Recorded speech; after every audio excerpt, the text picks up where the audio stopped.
Welcome to Newcastle Family History Society podcasts. The Newcastle Family History Society, located on the Wabakoo land in Newcastle, New South Wales, Australia, provides support for those interested in family history. And welcome to Bushrangers in the Hunter Valley, a creative non-fiction series by Society member Narelle Austen. This series explores the people, places and forces behind bushranging in one of Australia's earliest colonial regions. Drawing on historical records, newspapers and local research, Narelle examines bushrangers not as legends, but as products of empire, punishment, resistance and survival. From Irish rebels and transported convicts to settlers, magistrates, police and the women whose lives intersected with outlawry, these episodes imagine the lives and interactions that may have unfolded in the Hunter Valley. In this first episode of Bushrangers in the Hunter Valley, we note the various terms which refer to bushrangers historically, in the press, and in general parlance. We look at the socio-political context in Ireland and Britain, and then explore the factors which impacted convicts and bushrangers in the Imperial penal colony of New South Wales. In this and successive episodes, the focus will be on three of the most historically traceable bushranger gangs, their connections with people in the Hunter Valley, their actions, motivations, and their fates. Although the term bushranger is unique to Australia, their activities were not. Some transgressors who menaced and stole from travellers were known as footpads. They posed a serious problem in 18th and early 19th century in Britain, and the term was also used in early colonial Australia. They typically robbed travellers or pedestrians, often using violence and threats. Punishments for footpads were severe, including flogging, transportation, or hanging, because robbery with violence was historically treated as a capital crime. The terms highwaymen and highwaywomen were also used. Originally, their typical targets were stagecoaches, wealthy travellers, and mail coaches. Their weapons of choice were pistols, swords, and intimidation. In Britain, famous highwaymen were, of course, Robin Hood, who was not a highwayman, but rather a folk outlaw from medieval legend, operating in forests with bows and arrows. Robin Hood was a fictional embellishment by oral storytellers, writers, and journalists who chose to romanticize revolt and crime. Stories and songs transformed medieval outlaw tales into early modern highwaymen romances. Real highwaymen were early modern robbers, using pistols on horseback, whose legends borrowed Robin Hood's aura of noble rebellion, which especially appealed to some sections of society and the press. Historically, there was the highwayman Claude Duval, who operated from 1643 to 1670. Known for his charm and gallantry, he supposedly spared a lady's life after dancing with her on the roadside. Then there was Dick Turpin, who lived from 1705 to 1739. In Britain, up to and including the 19th century, highwaymen were romanticized anti-heroes, seen as rebels against the rigid class system and religious persecution, not mere thieves. Ballads, pamphlets, and stage plays depicted them as stylish and defiant, living freely and dying bravely at the gallows. Later, in New South Wales, some bushranging leaders adopted this flamboyant attire and posture of chivalry towards women and children. Anecdotally, the famous First Fleeter Mary Broad, or Bryant, the girl from Botany Bay, was amongst the first highway women to be transported to New South Wales for assault and robbery on the roads in Cornwall, where she operated with her gang of 2 other women. On the second fleet ship, Neptune, we find records relating to Darcy Wentworth, a famously flamboyant highwayman who went on to become assistant surgeon at Norfolk Island Penal Settlement and a co-founder, major shareholder and director of Australia's first official bank, the Bank of New South Wales. He's considered to be the patriarch of one of the most influential dynasties in early colonial Australia. Although accused and acquitted of highway robbery several times, he actually came to New South Wales as a free immigrant, being from the Irish branch of an English aristocratic family. It's been said that his passage was paid in return for his promise to never darken the roads or gambling dens of England again. Unlike so many of his class, he remained in New South Wales until his death in 1827. It must be said that neither Mary Broad, Bryant, nor Darcy Wentworth continued highway robbery when they came to New South Wales. They're mentioned here to illustrate the varied backgrounds of people who, in Britain, were suffering, in Charles Dickens' famous words, hard times. Though, of course, times were harder for some more than others. Let's ask the question, were all highway robbers and bushrangers from England? No. Historically, in Ireland, there was a cohort of resistors known by various terms, including White Boys, United Irishmen, and Ribbon Men. They were mostly poor rural Catholics fighting against dispossession by their absentee landlords, the British authorities, religious discrimination, and hunger. The 1798 rebellion, United Irishmen Rising, was crushed by British authorities with a huge loss of life in which some reported tens of thousands being killed. Captured Irish rebels, including rank-and-file fighters and suspected sympathisers, were transported to Australia. As well as the United Irishmen, there were the Ribbon Men, who were members of a secret agrarian organisation in 19th century Ireland. Mainly active from the 1810s to the 1850s, they sought to defend tenants' rights and resist eviction. The Ribbon Men were regarded as a serious threat by the authorities. The British government and local elites suppressed the Irish by using the military and harsh laws against oath-bound secret societies, unlawful assembly, religious, that is, Catholic, expression, and of course, what they labelled as sedition by the Irish. Some of those captured were sentenced to death, but the majority were transported to New South Wales. After the failure of the second uprising in Ireland, known as the 1803 Rebellion, and the execution of its leader, Robert Emmet, his followers were also transported to New South Wales, reinforcing the colony's reputation as a dumping ground for Irish radicals. The Irish resistance continued after they were transported. This is evidenced in 1804 at Castle Hill near Sydney, in which the United Irish Convicts staged the Castle Hill Rebellion, or Second Battle of Vinegar Hill, as it was known, the largest convict uprising in Australian history. It was crushed by the British troops, but it shows how the revolutionary spirit carried over into the colony. Followers of Philip Cunningham, the United Irish leader of the Castle Hill Rebellion in 1804, were sent to Newcastle as punishment, although he was executed after capture. Hugh Byrne, Samuel Humes, and William Johnson, Irish rebels involved in 1798 or Castle Hill, were also later exiled to the Newcastle coal mines and lime-burning pits on the banks of the Hunter River. One of the main reasons for reopening the settlement at Coal River in the Hunter Valley in 1804 was to isolate and punish the Irish survivors of the Castle Hill massacre. So, how many bushrangers were there?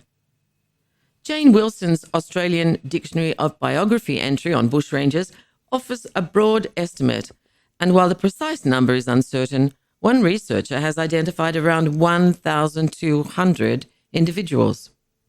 She notes that there were almost certainly many more whose actions have since faded from the historical record. Who were these bushrangers up against? New South Wales eventually had 6 police forces: the Sydney Police, Native Police, Rural Constabulary, Mounted Police, Border Police, and the Water Police. The Native Police, or Native Mounted Police, were paramilitary forces made up largely of First Nations men who were led by European officers. The first Native Police force in New South Wales was established around 1825-26 under Lieutenant T.L. Nunn. Their primary role was to maintain order and protect settlers on the expanding colonial frontier. While colonial authorities described them as keeping the peace, they effectively enforced dispossession and expanded colonial control. The native police included expert trackers, usually from different clans to those in their assigned area, who used their invaluable knowledge of country to trace, capture, and bring offenders to be punished or brought to trial. From the beginning of the penal colony, native trackers had been invaluable to authorities, settlers, and explorers, by which, in their official form, often meant helping to violently suppress First Nations resistance to colonization in specific areas. Their operations were state-sanctioned and formed part of the broader frontier wars between First Nations people and colonists. The rural constabulary was often made up of former convicts who had served their time and were part-time, poorly paid, and poorly equipped. The mounted police were a paramilitary force and officially founded by Governor Brisbane on the 7th of September 1825 to patrol the outer areas of the settlement, and was made up of uniformed military personnel who were subject to military rather than civil authority. Their main jobs included pursuing bushrangers, guarding convicts during transportation or on road gangs, protecting settlers and maintaining law and order in the expanding colony, suppressing resistance to colonial expansion, patrolling rural districts, and keeping surveillance over isolated settlements. In addition, certain settlers assembled gangs with trackers to pursue and capture felons. What legal rights did individuals have? Although the basic presumption of innocence was a part of English common law, and therefore technically applicable in New South Wales, in practice it was unevenly enforced. This concept of innocent until proven guilty prescribes that there should be a primary assumption of innocence, and therefore a qualitative difference in the treatment received by accused, possibly innocent persons, and convicted, guilty criminals. The British laws, known collectively as the Bloody Code, was the name given to the British penal system in the 17th through to the 19th century that made over 200 offences punishable by death, many of them shockingly trivial. Here's a short list of the crimes for which you could be hanged. Cutting down a tree, any tree. Trees were treated as valuable property assets. Damaging or defacing a fish pond, in other words, stealing a fish from the Lord's carp pond, could be punishable by death. Stealing a handkerchief. Stealing anything worth more than 12 pence, about the price of a loaf of bread. Literally theft above a trivial value could get you hanged.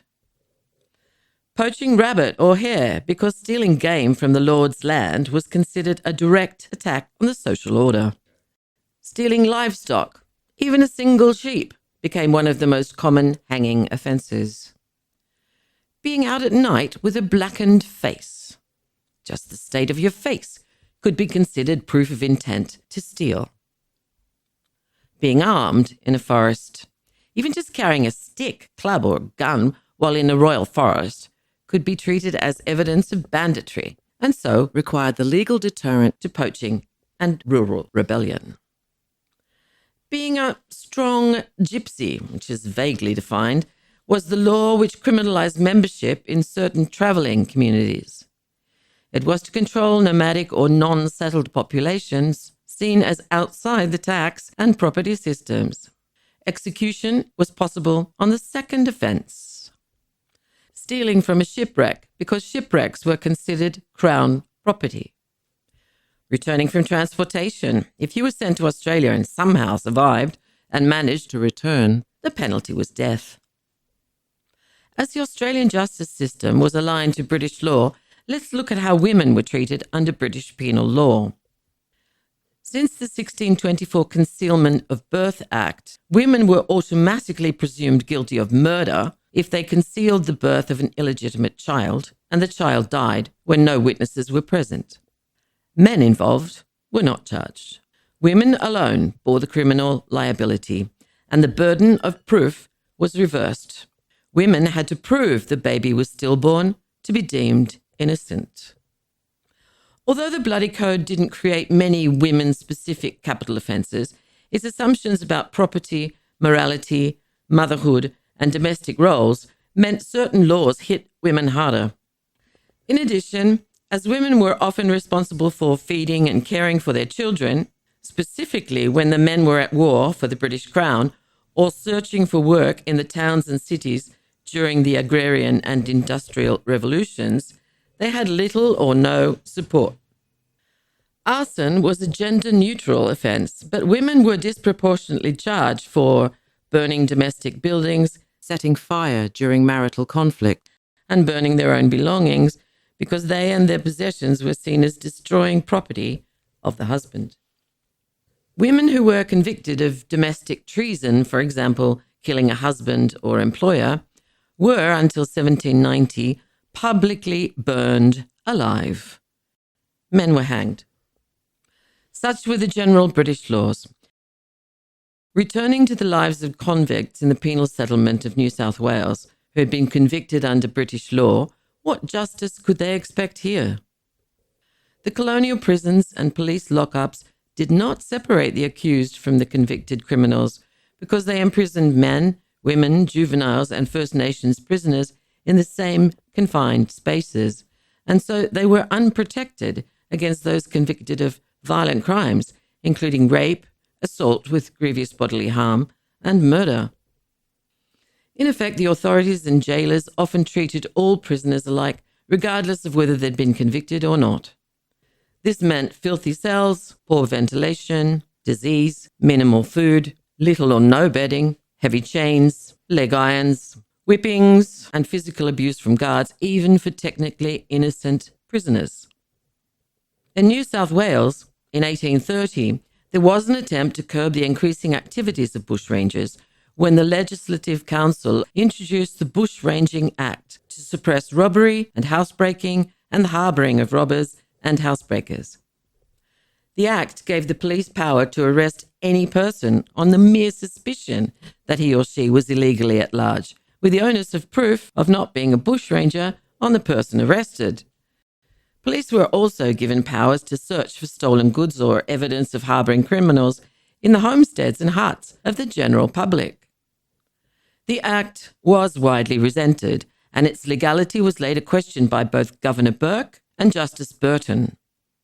Burke thought the Act contrary to the spirit of English law, and Justice Burton stated that it was repugnant to the laws of England in almost all of its provisions. It has also been stated by Jane Wilson that the militaristic policing of the Bushranging Acts contributed to a strong current of resentment against the state and its protectors that is still evident in Australian society today. To review and particularize the first era of bushranging, we will focus on three of the most significant gangs which ranged in the Hunter Valley by looking at their interactions with authorities, settlers, and ex-convicts. In so doing, I'll outline a connection with a woman who is arguably our most historically documented female convict, Mary Molly Jones Morgan Mears Hunt, during the opening decades of the 19th century, when her homestead at Anvil Creek, near Greta, was the locus of the first period of bushranging in the Hunter Valley. Molly Morgan's long and productive life, which coincided with two famous bushranger gangs in the Hunter Valley, has deservedly received attention. However, the Newcastle Family History Society and others have extensively researched and produced documents and podcasts which reveal the lives of many other women transportees who lived before us in the Hunter Valley. The Newcastle Family History Society's publication, They Sent Me North, and the podcast series Felonious Females give an essential expose of our female forebears who lived and worked here. Some, like Molly Morgan, chose to stay and directly contributed to the socio-economic success on which we build. Our Hunter Valley town of Singleton also became synonymous with Irish outlawry and a hotspot for Irish convict rebellion. Initially in the Hunter Valley, the local escapees, some carrying their Irish religious and political baggage, and who became boys of the bush in the early 1820s, were seen as more high-spirited lads than those in other areas and the later gangs. In general, the early bushrangers were escapees from work gangs, prison barracks, and absconding assigned servants who had to work on the homesteads where some landowners and their overseers worked them and punished them mercilessly. The well-known harsh punishment they received goes some way to explaining why some settlers supported them. The bushrangers were firstly seen as avenging perceived wrongs perpetrated against the poor in general, and therefore a continuation of the British anti-authoritarian struggle, turning outlawry into a form of political and cultural resistance with deep Irish and Catholic roots in the first period of bushranging here. Molly Morgan is arguably one of the best-known convicts, settlers, and landowners in the Hunter Valley, where she lived and worked for over 20 years. She became known as the Queen of the Hunter Valley, being at one time one of the biggest landowners, who significantly contributed to the well-being of new settlers and children from her homesteads at Wallace Plains, Maitland, and at Anvil Creek in New South Wales in the early colonial days. Molly Morgan set up places in her homes where she cared for the sick, those who needed medical help and shelter, and possibly women in the precarious process of childbirth in which many women and babies died. Given Molly Morgan's presence in our valley, it would have been an extreme anomaly if she had not had contact with bushrangers whose locus was where she lived at the time, between Branxton and Maitland. Indeed, Mark Dunn, in his book The Convict Valley, referring to the Hunter Valley, writes that of the early gangs, the depredations of that known as Jacob's Irish Brigade, or Jacob's Mob, ranged from Branxton to Maitland. Molly Morgan's final homestead at Anvil Creek near Greta, on the track which became the major road known as the Great North Road, was strategically located for a relaxed long drink or two, a rest, a good feed, a story, gossip, a song, a spot of barter with the neighbours and passers-by.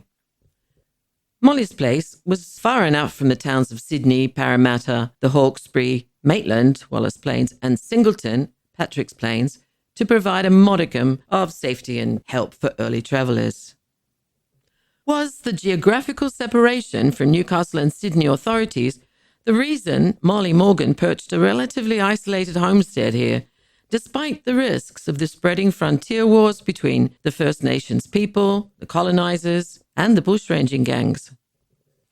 Molly Morgan's Hill, near Greta, provided a good lookout over her line of road. Most of her people were a trusted few who had also been on the receiving end of the lash and depended on provisions from the trade, treatment, and the generosity of Molly Morgan. We can imagine the following scenario at Anvil Creek. One afternoon in 1825, one of Molly Morgan and her husband Joe's Irish male servants approached them to tell them to expect some visitors that night. He told them that these men were the ones who had escaped from the nearby property of the absentee landlord, Vickers Jacob, but would not harm them if they were welcomed. Molly Morgan's servant, Irish Frank, began. "I've been with you for a few years, Molly," he said. "I'm a free man now, but I choose to stay with you, and I'm grateful. I wouldn't do anything to change that. I wouldn't steer you wrong." "Tell us what you know, Frank," ordered Joe. "I know the young cove who is leading this gang. He's Irish, like me. Most of his boys are Irish too. His name is Patrick Riley.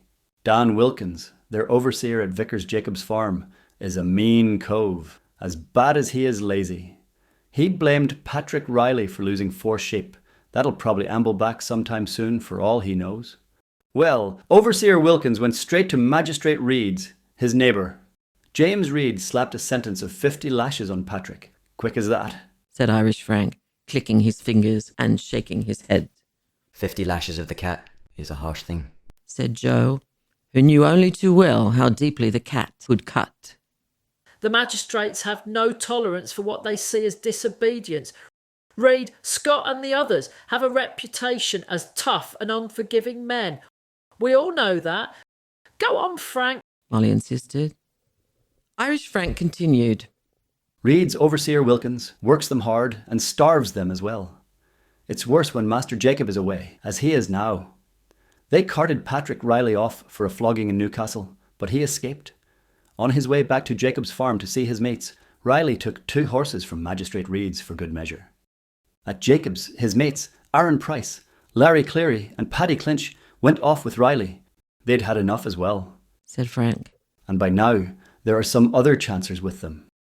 Look, Frank, if this is Riley's gang as you say, we know some of the story. This news spreads quickly. We know they're holed up around here somewhere, and we know they need food, but they haven't hurt anyone yet, so let's keep it that way, said Molly.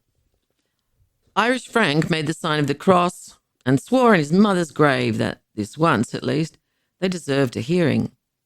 In fact, as Molly and Joe realised, this meeting could not have been avoided. Jacob's Irish Brigade raided farms for weapons, food and clothing, as did other Hunter Valley Farm convicts who sometimes joined the gang for a quick taste of freedom before giving themselves up, claiming to have been abducted at gunpoint. As days went by, local settlers organised an armed posse to track them down, but being warned, they vanished into the bush, which was their home. Locals wrote letters to Sydney newspapers pleading for help and the absence of a local police or military response. A visit from bushrangers was not to be taken lightly. So the Anvil Creek homestead prepared, hiding most of their stores, securing their horses in the barn, burying some weapons and ammunition, and placing rifles where the servants could reach them if necessary. Being isolated, Joe and Molly would have taught their men and women to shoot to protect themselves. The secluded back room of Molly's house was furnished with a long, dark cedar dining table, chairs, and casks of perry and beer. It also had a back door leading to the barn, and a small door and serving hatch connected to the big front room. The servants prepared the food. Their neighbours in the front room were encouraged to return to their homes, as Molly claimed her advanced age as an excuse for closing up a little early. It was something they'd never heard before, but out of respect they left. Her female servants and the 2 children went to their huts and locked their doors. Would the visitors be after more than food and blankets? As the night progressed, the homestead waited. In this episode, we've traced the Imperial forces that shaped bushranging in New South Wales, British law, Irish resistance, transportation, and the harsh realities of colonial punishment. In the Hunter Valley, those pressures converged on the roads between Branxton, Maitland and Singleton, where escapees became organised, desperate, and increasingly political in their resistance. In the next episode, we move from context to encounter. We follow Jacob's Irish Brigade and their uneasy relationship with settlers, authorities, and one woman whose homestead lay directly in their path, Molly Morgan of Anvil Creek. What happens when survival, loyalty, and resistance meet across a table by lamplight, with food, drink, and weapons within reach? To find out, join Narelle Austen for the next episode of Bushrangers in the Hunter Valley, coming soon to Newcastle Family History Society podcast.